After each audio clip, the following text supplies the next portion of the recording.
Welcome one and all. I think I know pretty much everybody in here. You're all pretty much dear friends of mine from many different walks, and gathered here to have to be inspired and to have a wonderful evening of discovery and inspiration. My name is Chen, as you all, most of you know, and I am president of the Loren Eiseley Society. And I'm very delighted that you can all be here, dear friends and family. Before we start, I wanted to talk a little bit about Loren Eiseley, and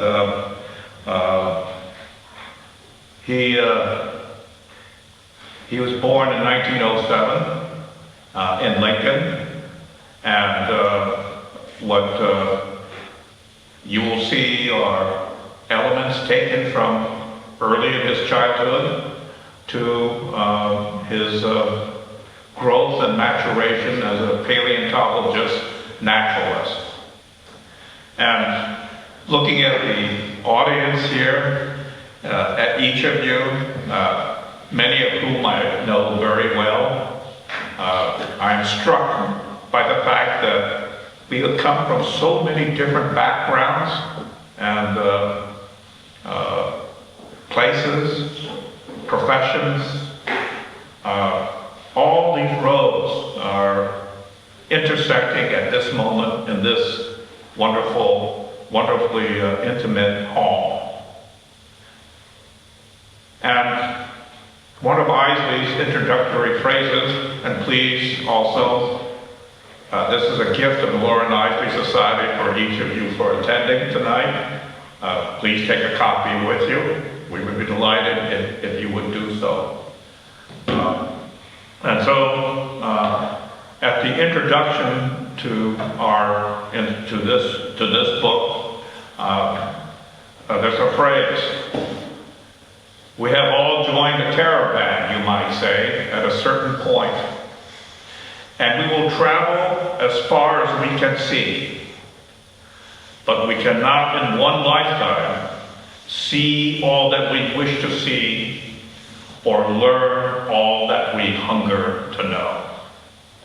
And so that, you might say, is a good summary for each of us as we journey through life and as friends, sometimes together, sometimes parting ways, but all of us on this great journey through life.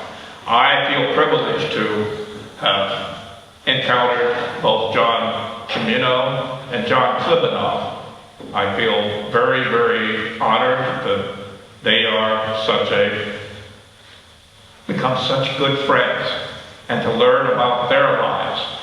And so what we have are two really close friends whose friendship begins at the Manhattan School of Music and continues on at Juilliard, and then only to continue on into life, where they have become collaborators on the Star Floor, the musical dramatization. And John came to Eiseley when he was a student in science at RPI. I came to Eiseley in 1967, my senior year in Dean's lecture. A little hard for me to imagine going back that far now, that this is the engineering Dean's lecture in the spring, and all the seniors are chafing. They want to get out, go out and get into the life and get involved. And I have to recognize Dean Blackman, because he said, hold your horses, young men and ladies. I want you to have a greater grounding, to have a view of life different from that of the credit hours and long program and the toil that you have had to go through. And so he gave us a choice of books. And I chose to read The Immense Journey by Loren Eiseley. I feel that I owe a great deal of debt to this dean, because for 1967, that was the great epiphany of my life, was to have been exposed to the immense journey, and to realize that this author, Loren Eiseley, was born in Lincoln and played among the sunflower forests running wild in the creek beds of Lincoln. I think that Eiseley has this beautiful gift of writing and words that the great author Ray Bradbury shared with me. He said, Bing, I believe Loren Eiseley is the greatest essayist on nature writing of the 20th century.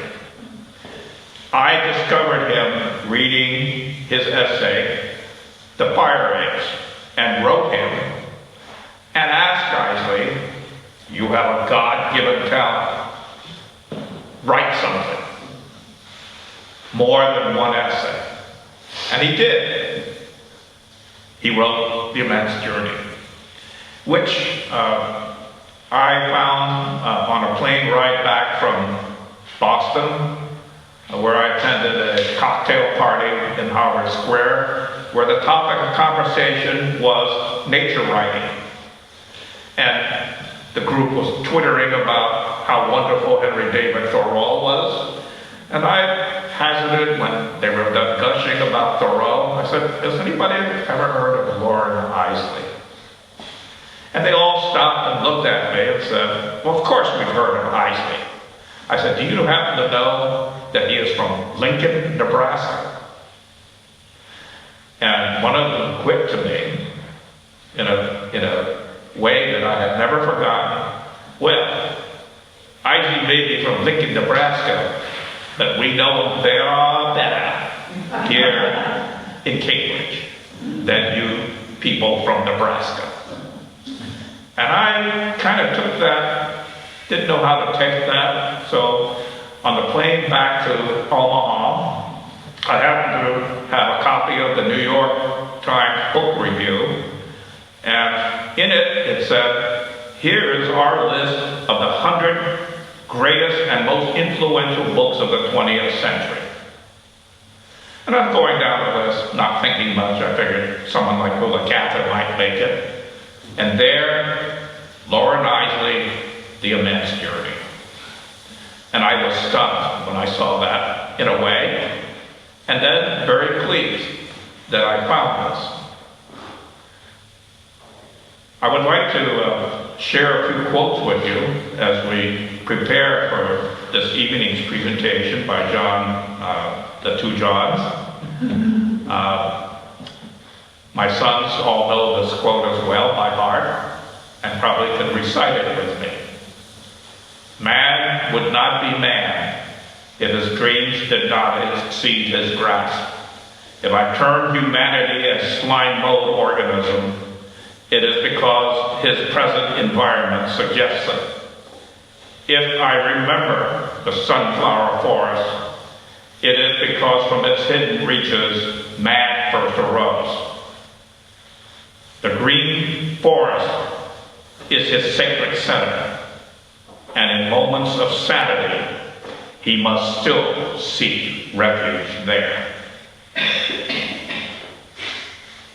I love also a piece that he wrote regarding riding on a ragman's cart in Lincoln, and he caught the cart and rode it to its very end, jumped off, and found an abandoned house. And he found a way to get into this abandoned house. And what he did, he would write decades later.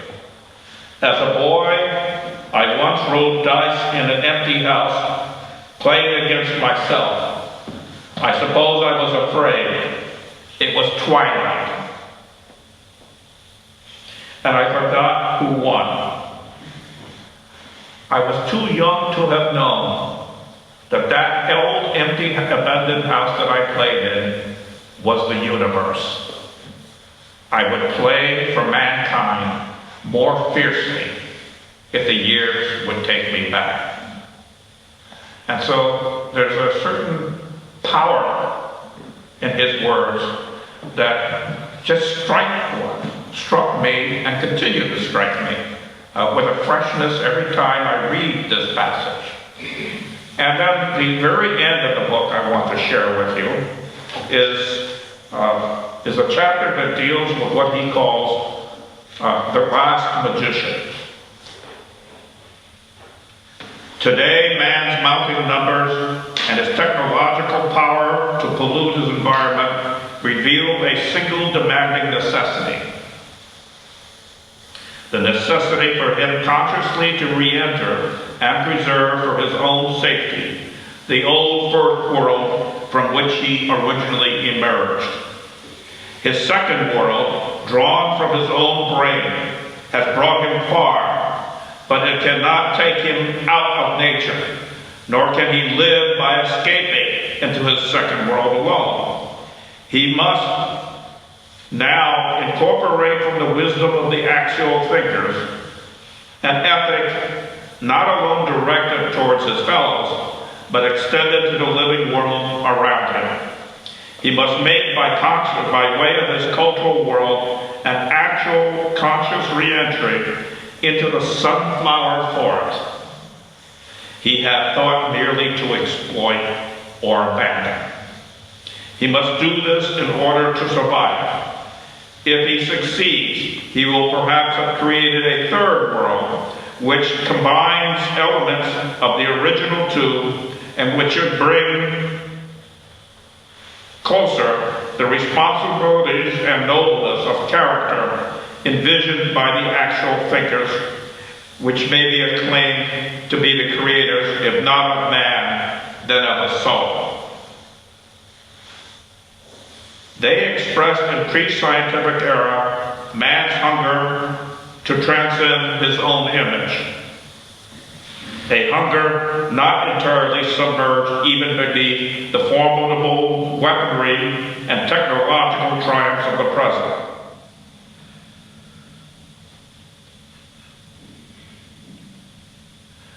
And there was this terrible accident aboard the Apollo 13. And many of you are familiar with the story.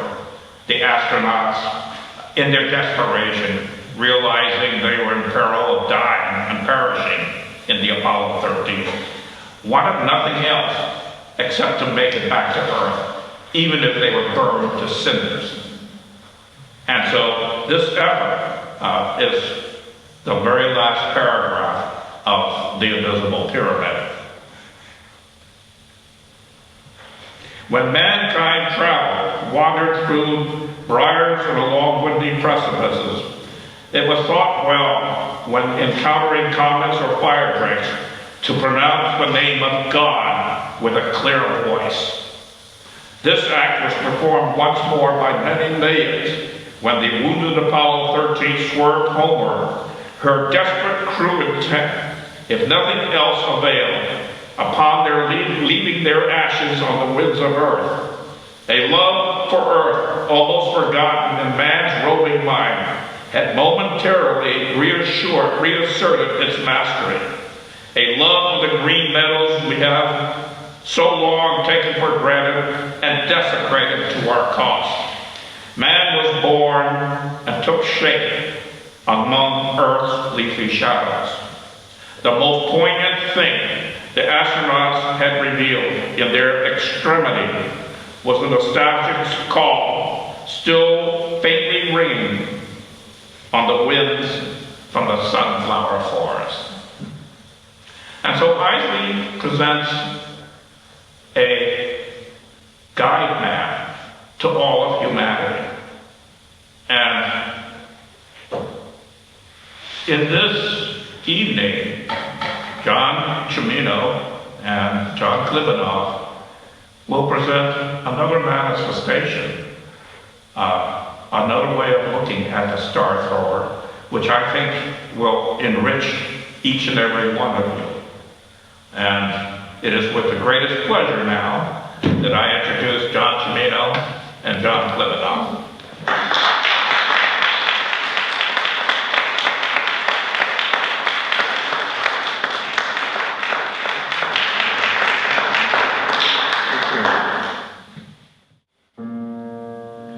Perhaps far outward on the rim of space, a genuine star was similarly seized and flung. I could feel the movement in my body. It was like a sowing, the sowing of life on an infinitely gigantic scale.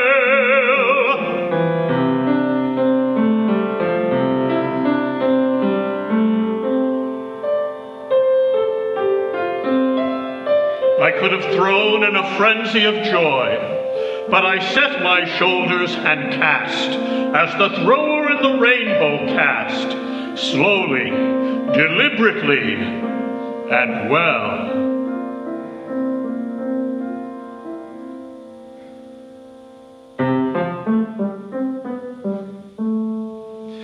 The task was not to be assumed lightly,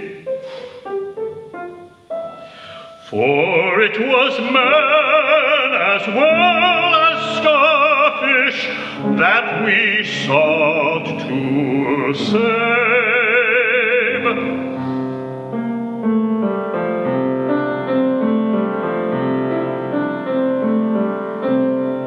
For a moment we cast on an infinite beach beside an unknown hurler of suns.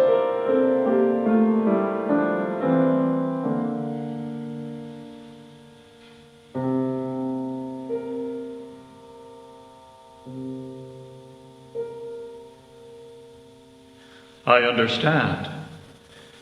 Call me another thrower.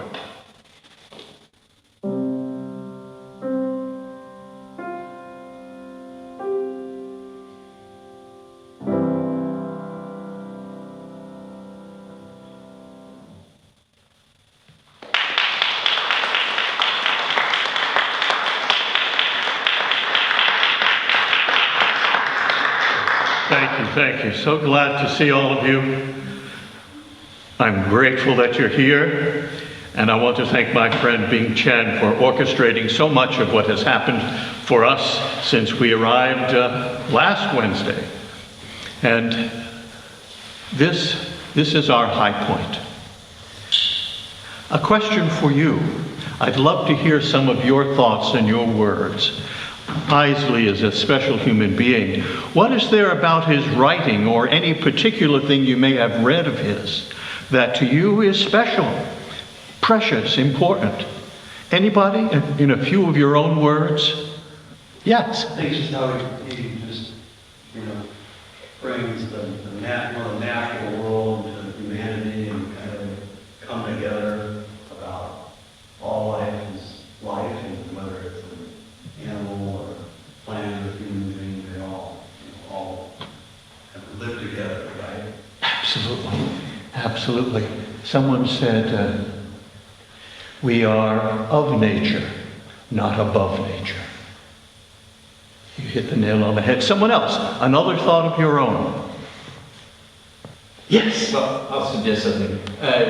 I'm a big fan of Ray Bradbury too, and I can understand Ray Bradbury's affinity for Eiseley and his writing, because to me, although Bradbury is proceeding from fantasy and Eiseley is proceeding from nonfiction point of view, reality, naturalist point of view, they're both poets, in fact. Bradbury is often described as a science fiction author, but he's a poet. And the same is true of Eiseley. He writes natural history, but he writes poetry. And I don't just mean his poems, his essays are poems.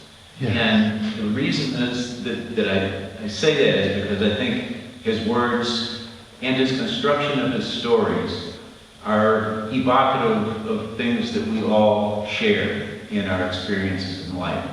And by telling these plain stories and then taking them just around the corner to the realization that this is something that's deeper and more widespread than just ourselves is Eiseley's real talent. And I think that's what my appreciation of him as well. Thank you. Tell me your name. George. Hey, George. Thank you so much. And thanks, Chris, as well. All right. The room is being illuminated by all of your brilliance, and more to come from all of us.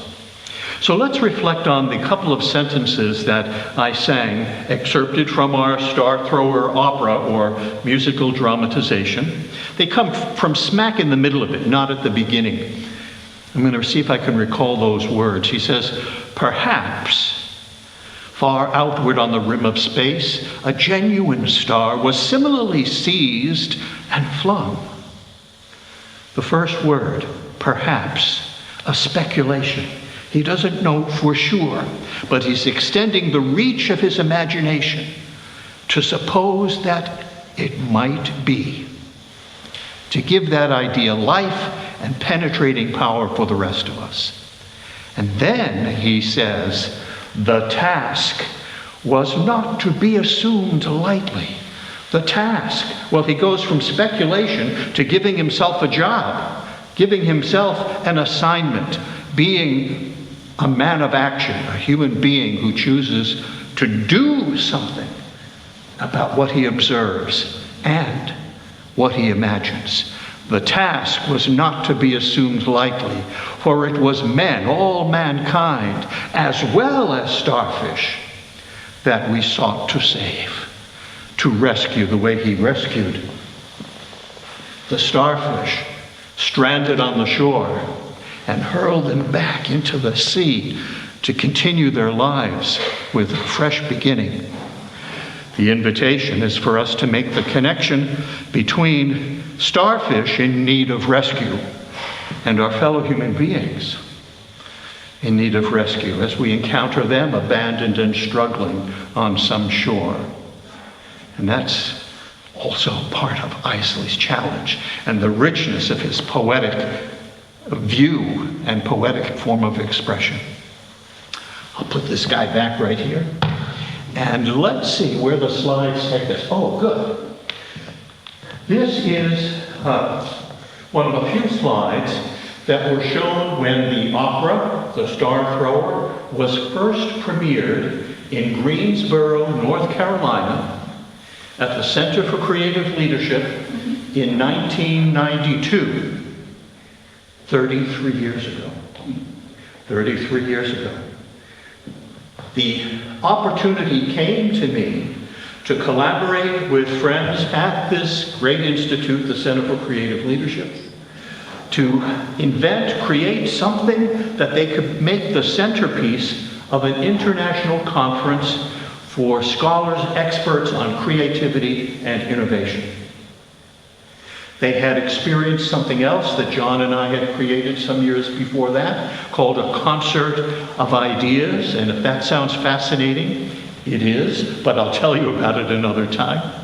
It won us the opportunity to be sponsored by CCL, the Center for Creative Leadership, with another production. And we didn't quite know what we would bring to life in some musical format.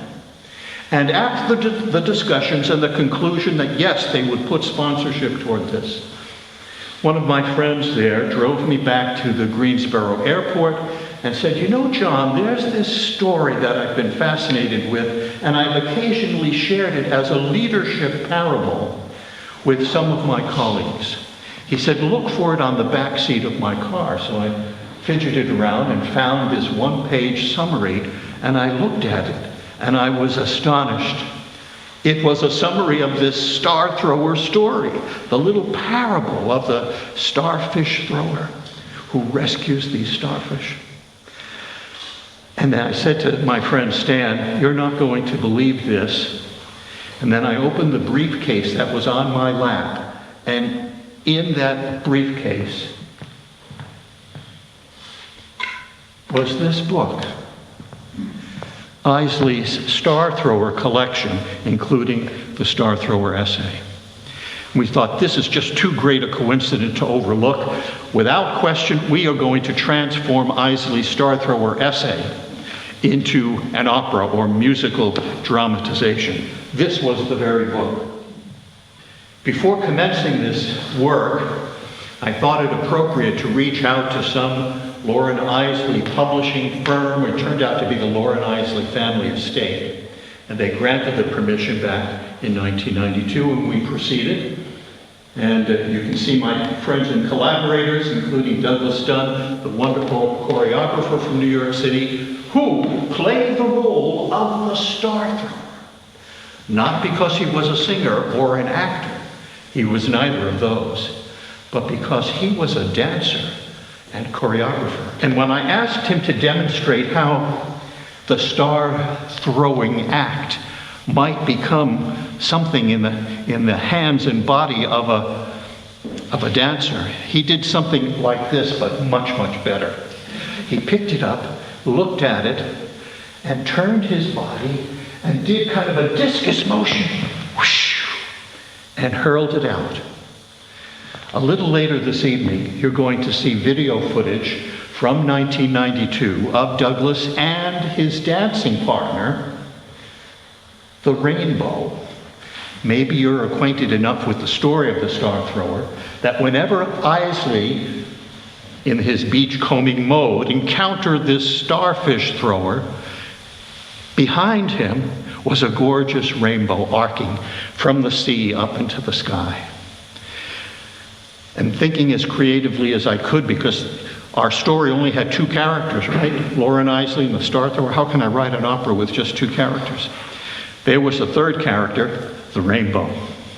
She didn't have to speak a word. All she had to do was glow and be brilliant and share her heart with the Star Thrower. So enough from that moment in time. This is a summary of the journey we will take tonight.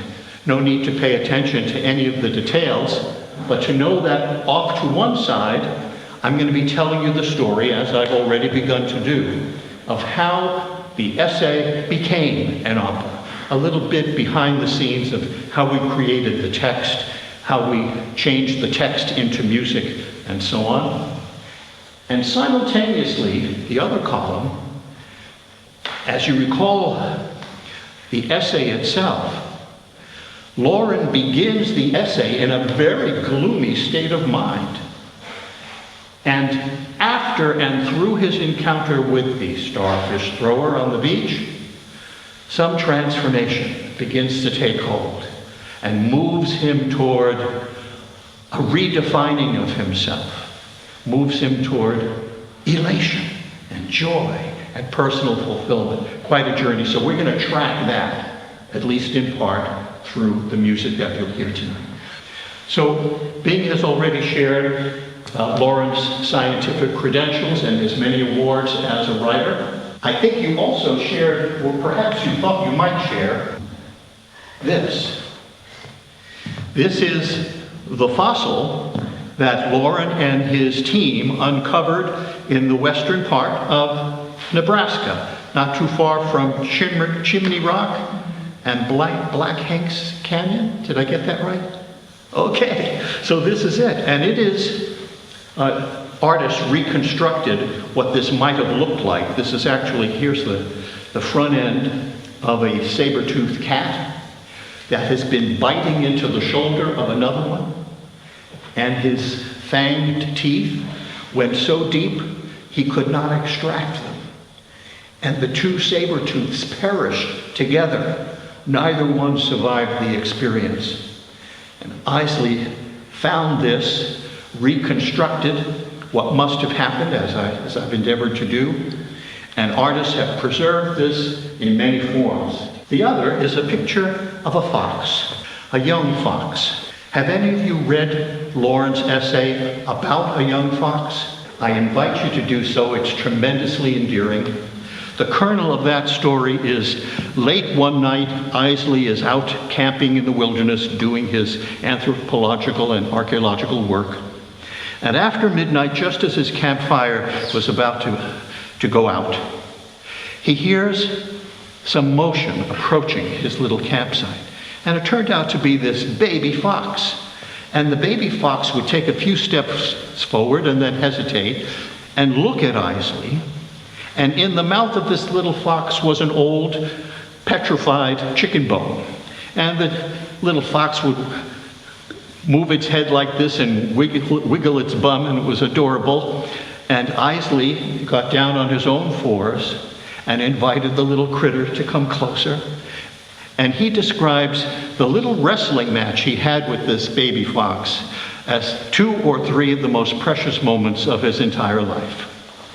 You can see just how pure of heart Loren was, that he loved not just men and women, but all of life, and most especially the little ones, the fragile ones, the ones that just might need his help, like the starfish.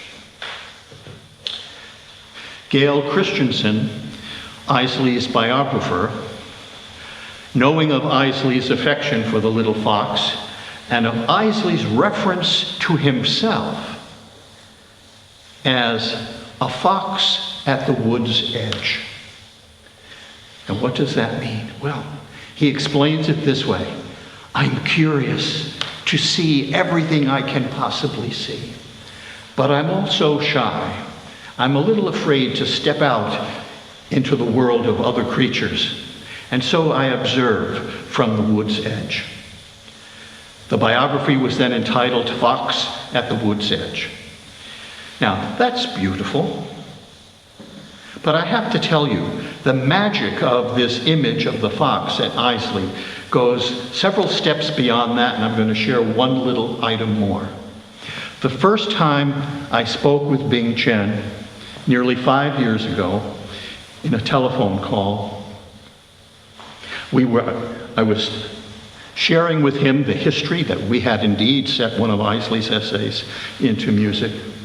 And as we were talking and getting acquainted, I'm in the office of my home, looking out the back window into the woods. What trots by? A fox. I hadn't seen a fox in more than 10 years. But as Bing and I were talking about Eiseley and the fox, there arrives the fox. The next season, the fox came back, built a nest, or whatever it's called, under my shed, and raised 3 fox pups. And all this time, as I was continuing to work on the Star Thrower opera, expanding it, writing a children's version of it as well, a young person's version, the fox was present. I don't know what to do with that idea. All I can say is that it happened, and I can't wait to see the fox again.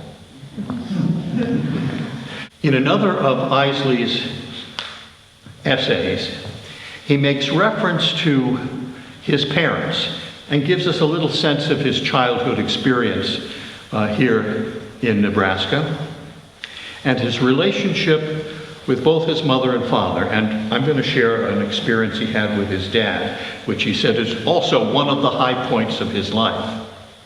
When Loren was just 3 years of age, and we've already heard Bing mention that he was born in 1907, right? Something extraordinary happened above the skies of Nebraska in 1910. Halley's Comet flashed through the sky and was in the sky for some period of time. And Loren's father, who you will hear a little bit more in this short story I'm going to read for you, wanted his son to experience it, and takes him into the night, carrying him up on his shoulders to show him Halley's Comet. So with that bit of introduction, I'm going to read for you what we now call the Prelude scene. And as I mentioned, we've written a young person's edition of this essay. It will feature this prelude scene of Eiseley himself as a young boy of 3, and then a little bit later at age 8, remembering that experience when he was little. When Loren Eiseley was a boy, there was one day that stood out for him above all others. It was the day the comet came, the day his father took him into the night to see a blaze of light that stretched across the sky with a fiery tail brighter than the brightest star. The year was 1910, and Loren was not quite 3 years old, and so probably rode on his father's shoulders for that trek into the fields surrounding their Nebraska family home. Loren's father was a hardware salesman and worked long hours for little pay. But he was also an amateur actor and a lover of Shakespeare who passed on to his son his love for fine language and beautiful writing. On this night, however, Loren's father had a different goal. He wanted his son to see Halley's Comet, to see it and remember it for years to come. And he did remember it. Later in his life, when he had become a famous writer, Loren wrote about this night as one of his favorite memories of all time. I'd be willing to bet that for a whole string of years after it happened, Loren and his father would talk about it together and maybe even reenact it. From time to time, visiting the spot where it all took place, remembering the feel of it, the green sweetness of the evening spring air, the awe and wonder of a night aglow with mystery, and a fiery messenger come to visit their Nebraska sky. I can see Loren, now age 8, running up the hill ahead of his father saying, "Is this the place, Father, the place where we saw the comet?" "Yes, Loren, this is the place, and I'll be there in a minute. My legs are not as young as yours." Loren runs in a circle and gallops like a young horse. He's 8 years old today. As his father catches up, Loren reaches for his hand and brings him to a spot he has marked with an X. Loren stands on the X and points upward into the night saying, "It was right there, wasn't it, Father? With a big blazing tail like a fiery horse galloping through the heavens." "Tell me the story. Tell me again when I was 3 and we saw the comet." Loren's father nods and smiles. "Loren, you have a wonderful mind, and one day you will be a great astronomer like Galileo." The stars were a second home for him. He searched the heavens for other planets and even saw the moons of Jupiter through his little telescope. Then, speaking more slowly, he said, "But gazing at the stars, Loren, is also a medicine for the heart. You must look and let yourself dream, as Shakespeare did. Dream and ponder and remember." "I am dreaming, Father," said Loren, "and pondering too, but I want you to remember the story of the comet. And when I was 3 and you put me up on your shoulder so I could try to touch it with my fingers," Loren wiggles his fingers up to the stars. "You are right, my boy, that's exactly what I did. And your little fingers twinkled as brightly as the stars themselves. The comet's name was..." "Halley's Comet," interjects Loren, "after the astronomer Edmund Halley, who discovered it and figured out when it would come back." "That's good, Loren. And when will it come back so you can see it again?"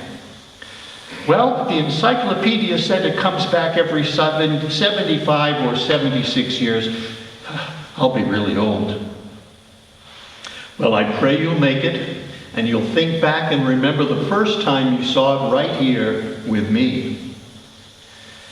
He pauses for a moment and then continues.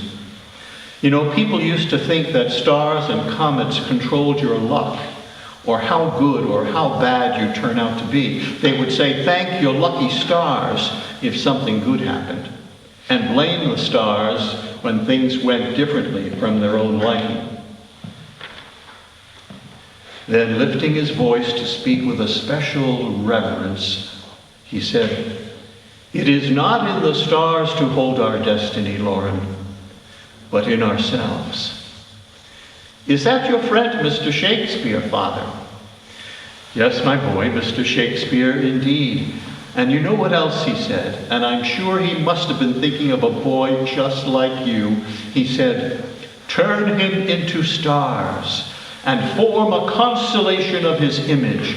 His face will make the heavens so beautiful that the world will fall in love with the night and forget about the garish sun.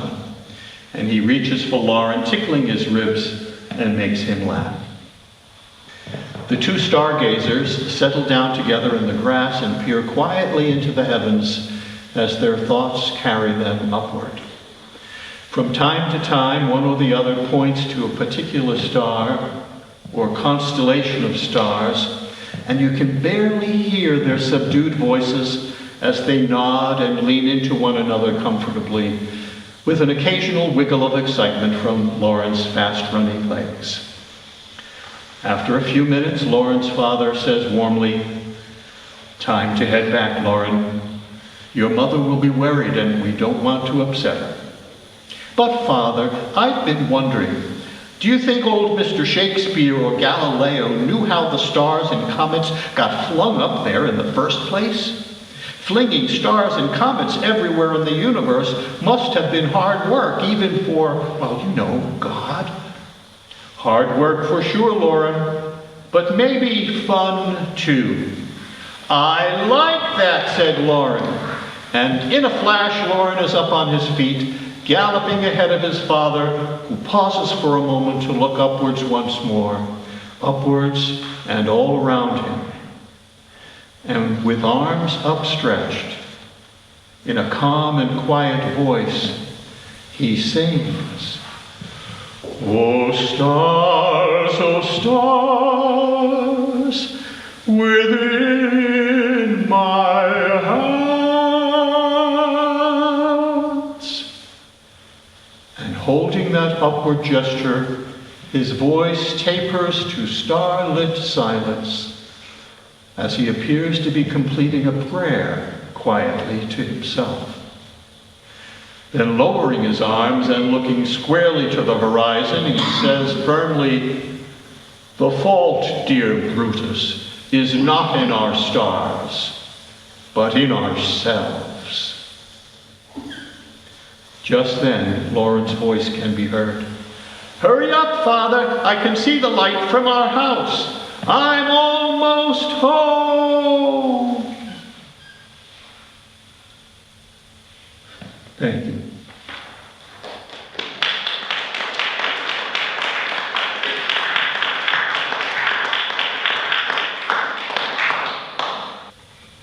Thank you so much. Thank you.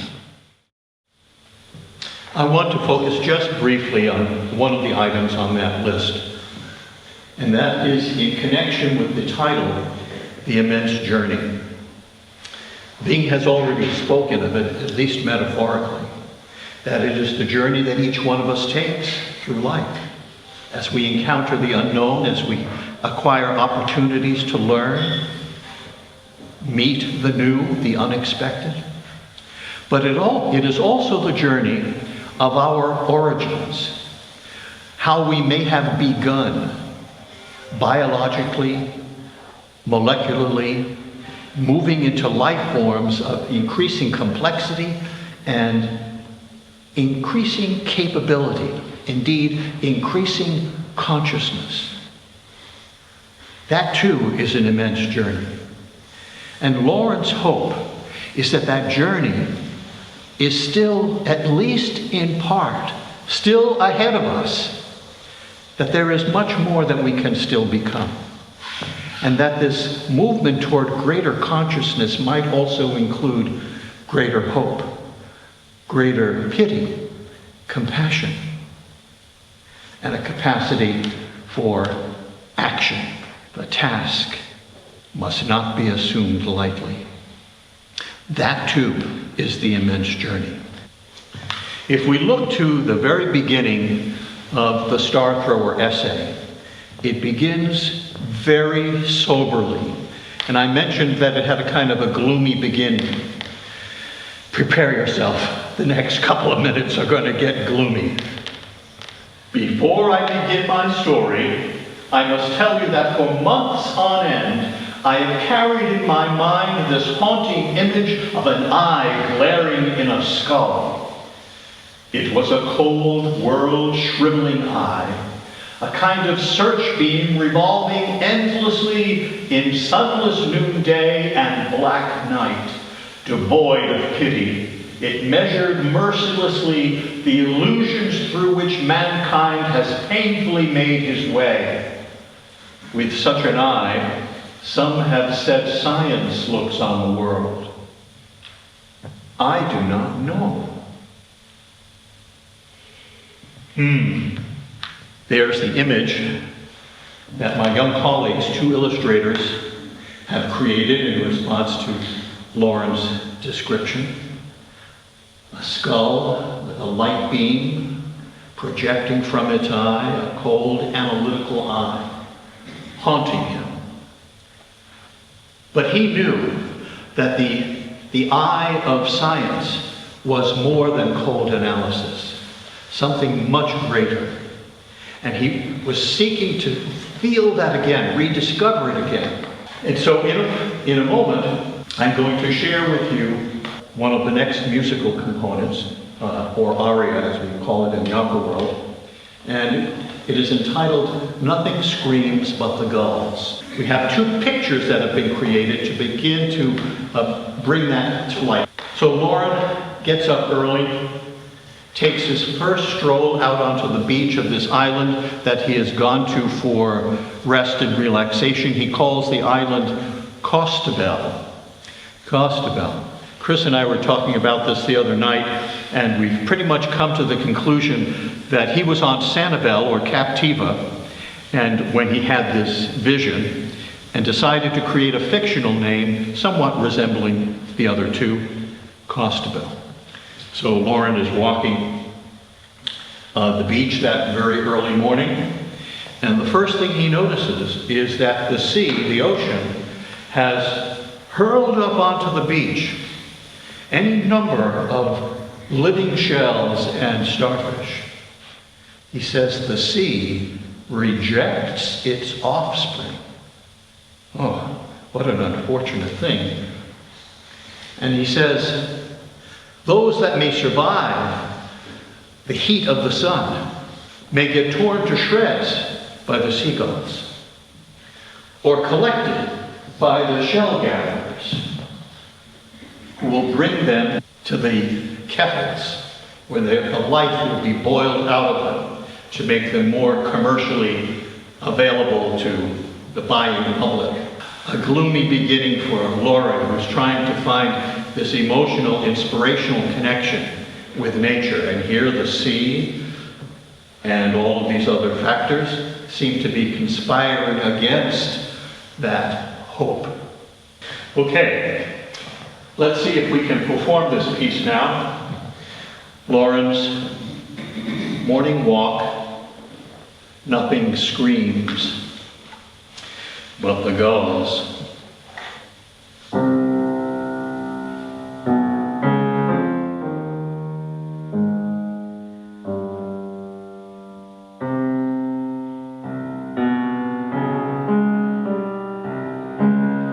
The beaches of Costabel are littered with the debris of life.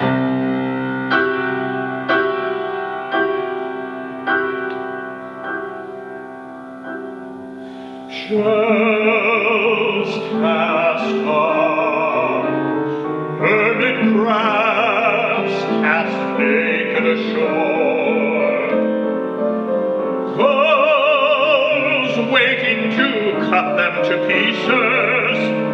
The sea rejects its offspring.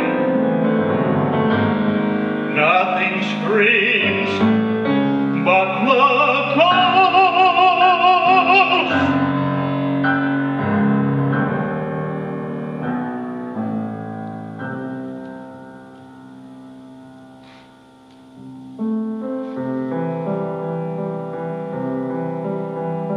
And as for man, after a storm, one can see them hurrying along with bundles of starfish, toppling, herded, clutching bags of living shells.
Pretty gloomy, huh?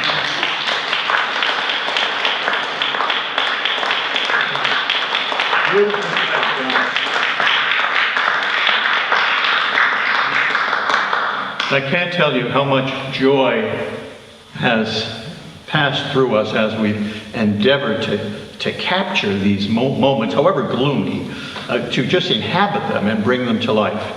And this is one of those very short pieces, which was a necessary beginning. So we see the trajectory, the arc of Loren's experience in this essay.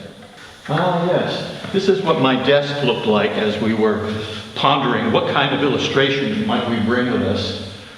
And this indeed is that starfish. Someone sent it as a gift after the initial performance, and I keep it handy. I find it inspirational. So I have already shared with you that the Center for Creative Leadership offered to commission us to create the Star Thrower Opera. Now the question for us is why did they choose that piece?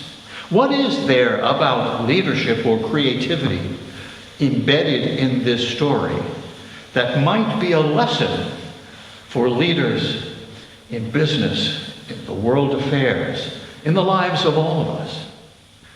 Here's this star thrower character. All he does is pick up the starfish and whoosh. The best leaders begin by leading by example.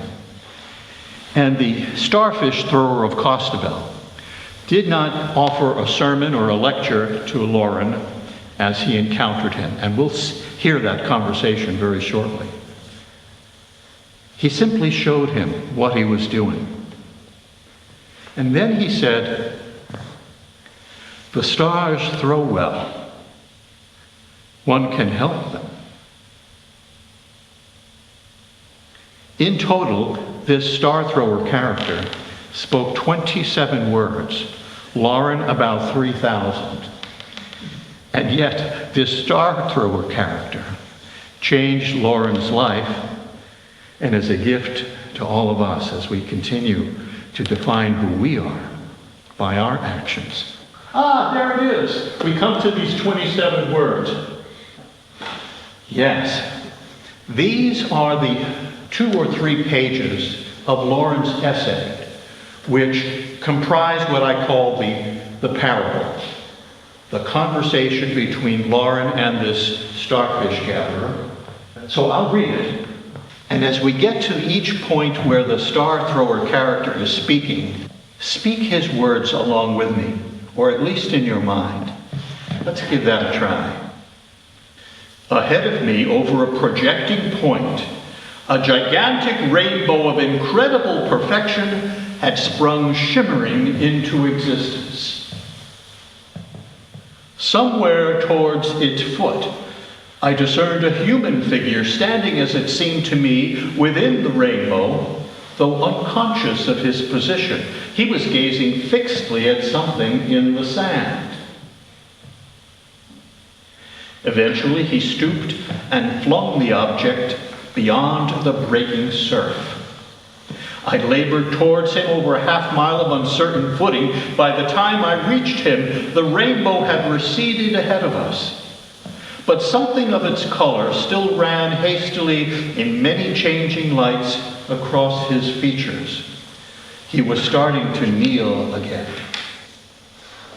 In a pool of sand and silt, a starfish had thrust its arms up stiffly and was holding its body away from the stifling mud.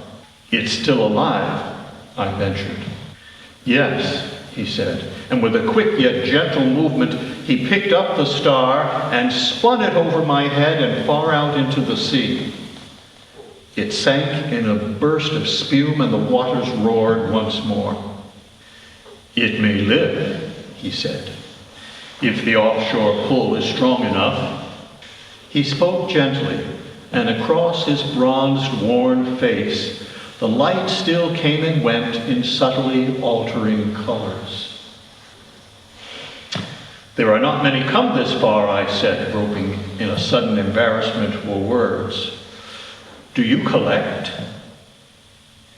Only like this, he said softly, gesturing amidst the wreckage of the shore.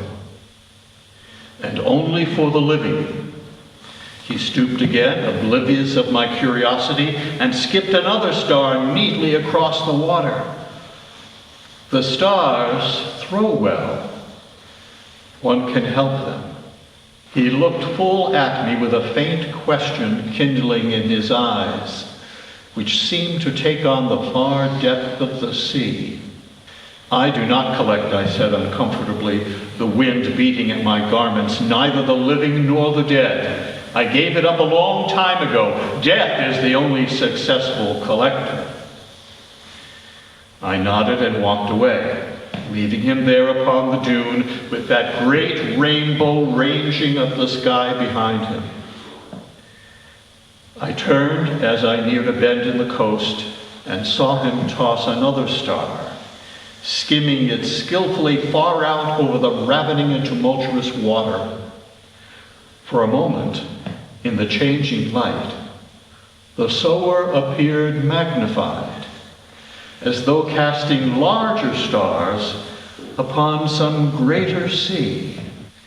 He had at any rate the posture of a god. You can see that although Loren was listening carefully, he was not convinced. That was kind of a sarcastic remark to make at the end, wasn't it? At any rate, he had the posture of a god. We'll let him go. And he walks back. He walks back to his hotel, takes a nap, has a fitful nightmare, recalling moments of his childhood, of his relationship with his beloved mother, who suffered deafness all her life and was isolated, and had emotional difficulties. And her pain became part of what he was feeling within himself, stirred not just by her pain, but by the love that he knew she had for him. He eventually emerges from this nightmare and says to himself, I've got to go see this star thrower guy again. There's something going on here that I need to understand better. The magic of those 27 words, I think we're beginning to feel them ourselves. Folks at the Center for Creative Leadership who are endeavoring to mine the wisdom in this little parable came up with this list of words that seem to be brought to light through that story: leadership, agency, the decision to do something, to rescue, the sense of responsibility that the star thrower clearly had for all of the starfish he might encounter on beaches, compassion, love, our connection with nature. And as I mentioned earlier, this wonderful quote, we are of nature, not above nature. We are returning to how the essay became an opera. Where did the tunes come from? Where did the music come from? Eiseley's language is so rich, so elevated, so poetic, that I wondered, how could I possibly sing such words? How could I put them on a musical staff to notes that go up and down and proceed at various speeds? Where would that come from?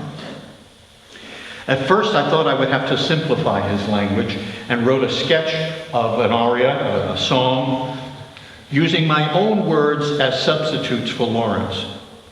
It was a dreadful failure. It just didn't work. It didn't feel right, authentic. And so I challenged myself to do what I really knew needed to be done, which was to listen to the music, the inflections, the rhythms in the words that Loren has written. We'll take this line right here. Long-limbed starfish were strewn everywhere, as though the night sky had showered down. What could be more beautiful than that? Our young illustrators, Circle and Snow, created this image for that sentence. Longland starfish were strewn everywhere as though the night sky had showered down. Musically, it became this. As I listened for the natural rhythm in the language and the hints of intonation that take us up and down. Long-limbed starfish were strewn everywhere, as though the night sky had showered down.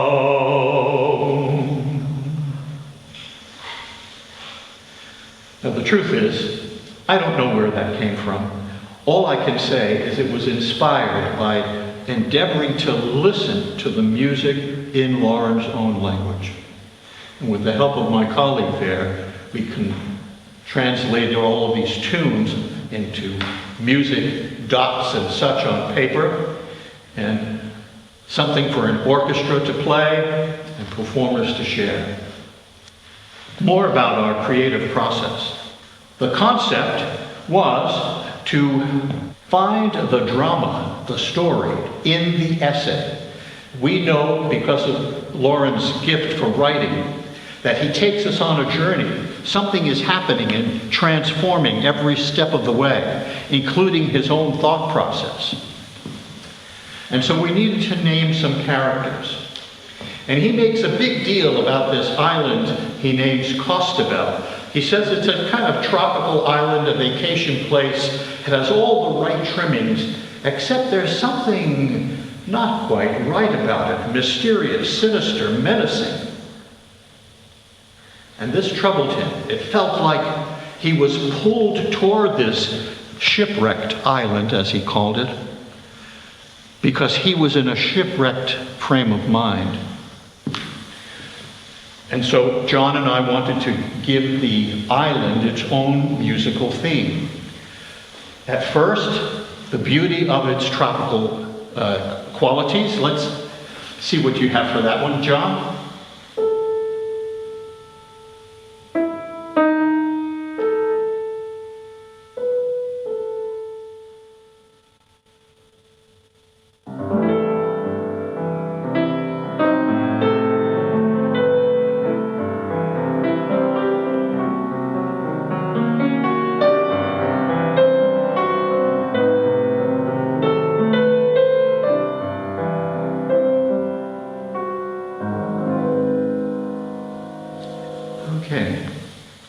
So there's a bit of an enticing feeling there. It feels like the beginning of an old movie, doesn't it? But now for that sinister, menacing component. How will we express that musically? So we came up with this bass line, and John will play just the bass line, and you'll detect something not quite right in it.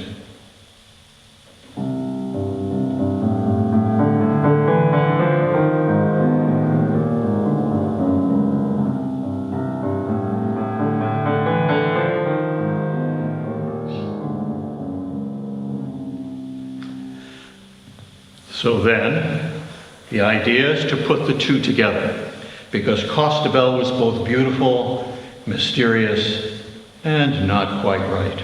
Here we go.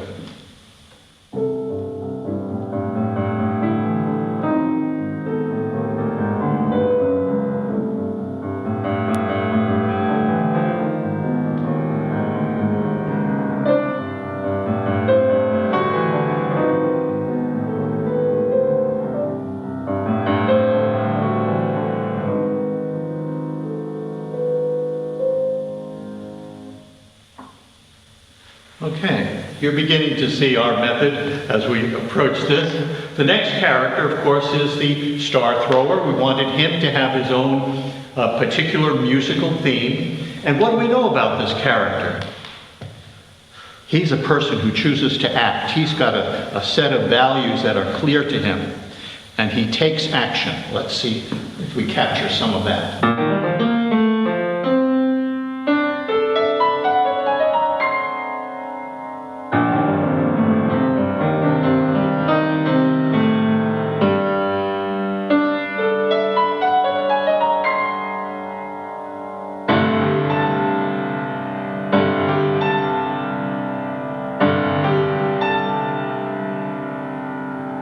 Okay, so there's our star thrower character. And then his companion, with him always, hovering above him, with love and beauty and encouragement, and somehow living within his heart as well. Here's the rainbow.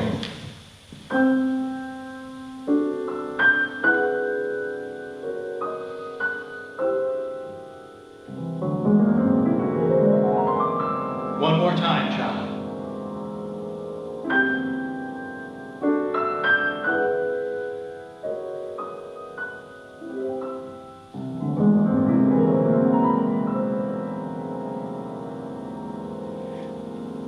And so as we progressed in the development of the opera, we knew we could juxtapose these two melodic themes, the star thrower's action motif, the beautiful glissandos of the rainbow.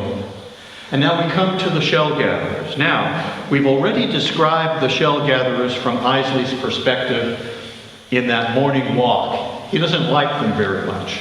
He thinks they are the people who collect these things and bring them to those cauldrons where they boil the life out of the starfish. He doesn't consider them his friends. But I think Eiseley, who also loved children, knew that many young people, when they see shellfish and starfish on the shore, they're not looking to make a profit from something. It's not their greed which drives them, but their attraction to beauty, their attraction to living things. It's beautiful and it is innocent. And so we have created a motif, a theme, a musical theme to capture the young shell gatherers in love with the beauty of the starfish. Here we go.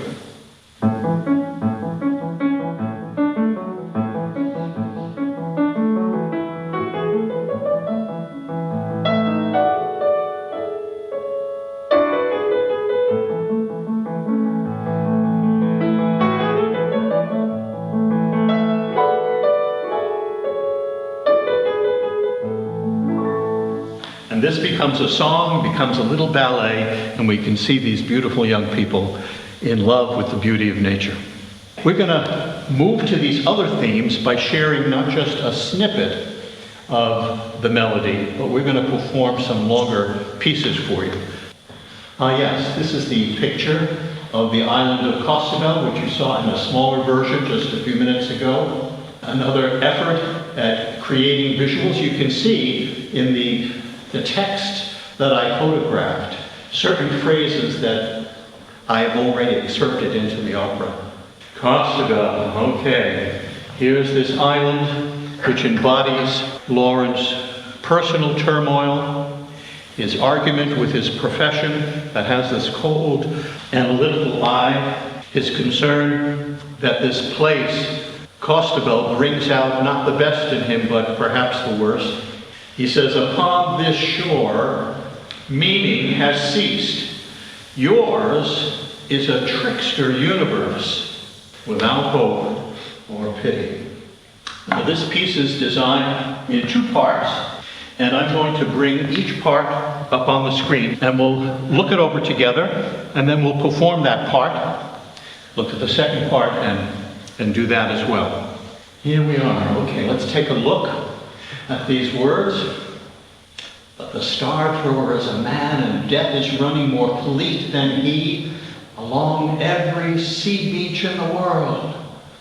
Costabel, Costabel, upon this shore meaning has ceased. Costabel, Costabel, yours is a trickster universe without hope or pity. With such an eye, some have said, science looks at the world. I do not know. Darwin, Einstein, and Freud were good men, carriers of the light. What darkness threatens to submerge us now? Costabel, he's perplexed, he's frustrated, he's in the thick of it. Okay, we're ready, John, from the very beginning.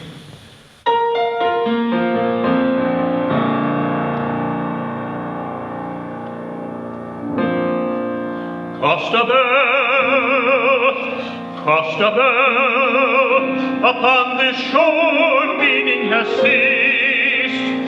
Costabel, Costabel, yours is a trickster universe, without hope or pity.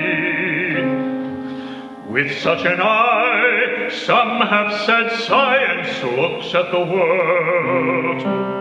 I do not know. Costabel, Darwin, Einstein, and Freud were good men, carriers of the light.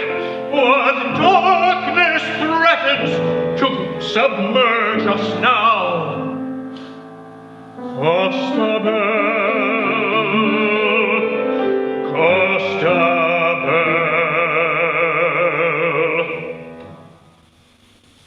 Part 2. Thank you. Yours is a trickster universe. Our very forms an illusion of time. This is part of that immense journey he was speaking about, that we have our origins in many preceding life forms. And he gives us that sense right here. We are rag dolls made out of many ages and skins, frog skins, wolf coats. We have hissed in the guise of waddling amphibians. It's my favorite line in the whole thing. We have played these roles infinitely longer than we have been men. Our identity is a dream. Our path but a hurrying stream toward hope, maybe, toward pity, hopefully, or to shipwrecked Costabel. Yours is a trickster universe. He's still not found his way out of this turmoil. Part 2.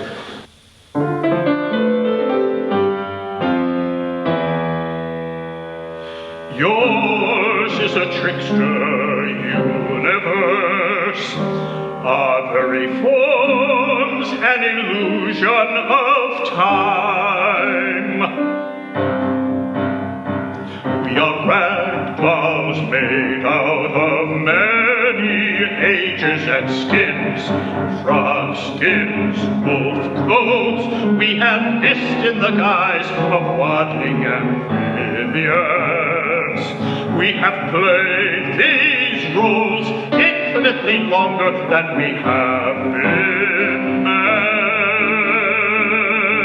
Our identity is a dream, a path but a hurrying scheme toward hope, toward pity, or to shipwreck Costabel.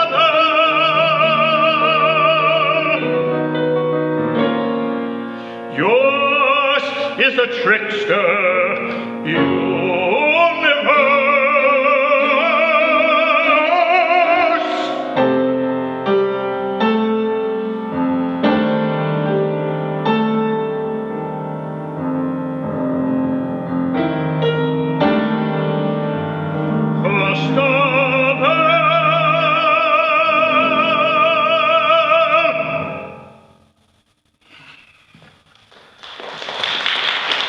Thank you.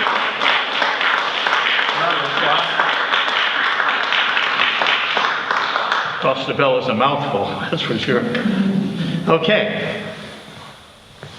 So he's still deeply enmeshed in this turmoil. So we come to the moment of tender transformation for Loren. He returns to the beach to meet again with the starfish thrower of Costabel. He doesn't need for him to say another word. He simply watches him hurling those starfish and picks it up in his hands for the first time to experience a living star struggling for its life.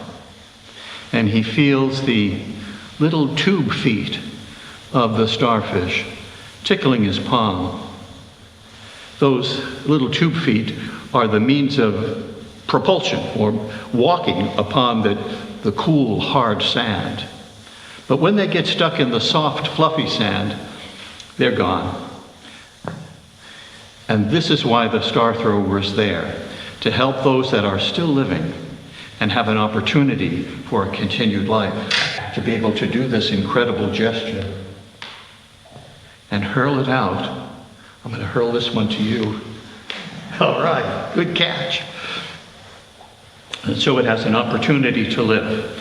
John and I will see if we can perform the climactic scene of Loren's transformation from that terrible turmoil of mind and heart into something joyful and forward-looking. Okay, here we go.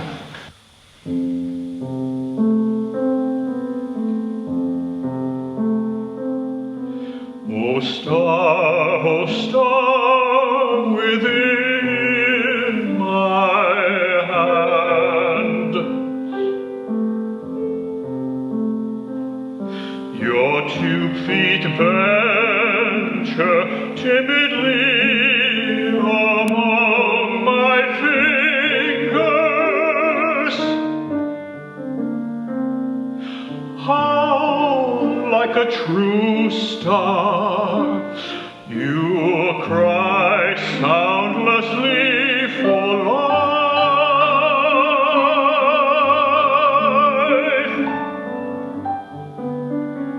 Know me for this moment, I cast you far out on the waves, and with you I fling myself into an unexpected universe. Oh star, somewhere there is a hurler of stars, and he walks because he chooses, always in desolation, but not in defeat. Oh star, from Darwin's tangled bank of unceasing struggle and death has arisen a crow who loves not man but life.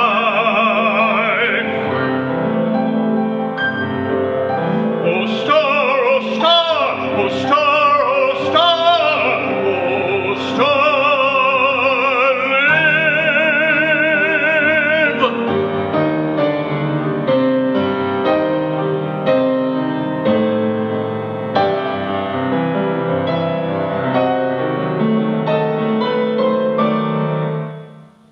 He is not alone any longer. Call me another thrower. After us, there will be others.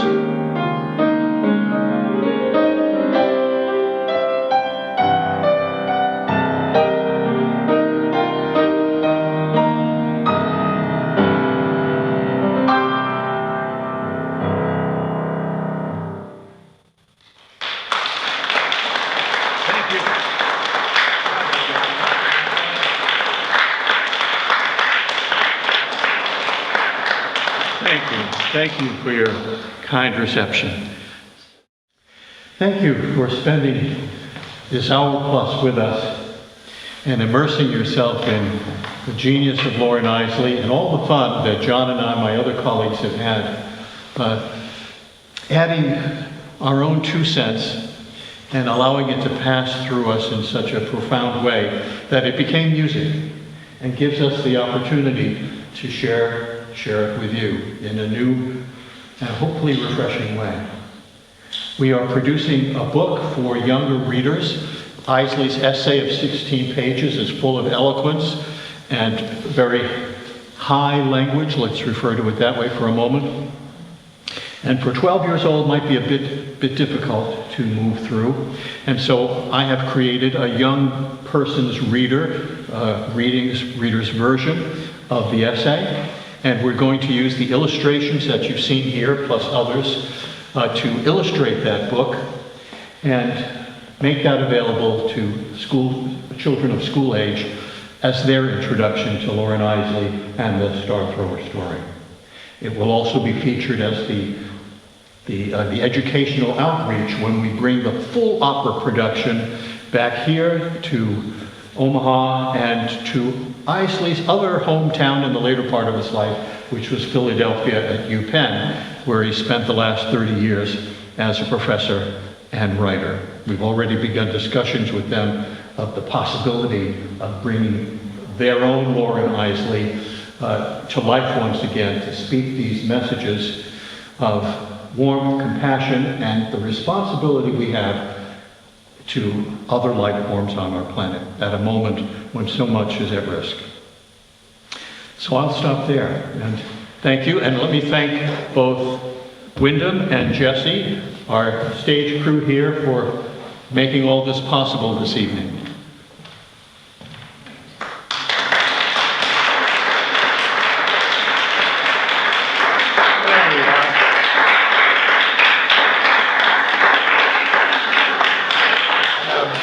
I hope you found this experience inspirational and magical, especially my friends who drove all the way from Lincoln and Panama, Nebraska, to have this opportunity to experience Loren Eiseley in another way, using other media.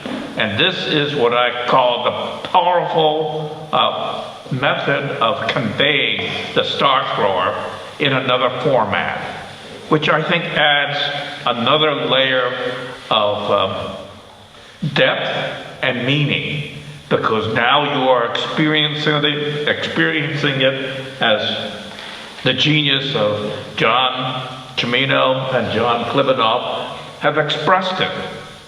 What genius these two have brought, and obviously what degree of passion and dedication they have brought here. I am frankly, personally in awe of the two of you. I read Eiseley in 1967. These two have really become, in their own ways, star throwers. As Ray Bradbury, in my last visit with him, he asked me, Bing, why don't you take a piece of the reader and read it to me?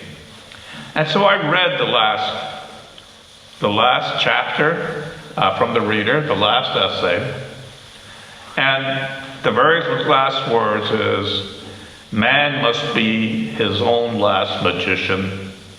He must still seek his own way home. And with that, I thought Ray had fallen asleep.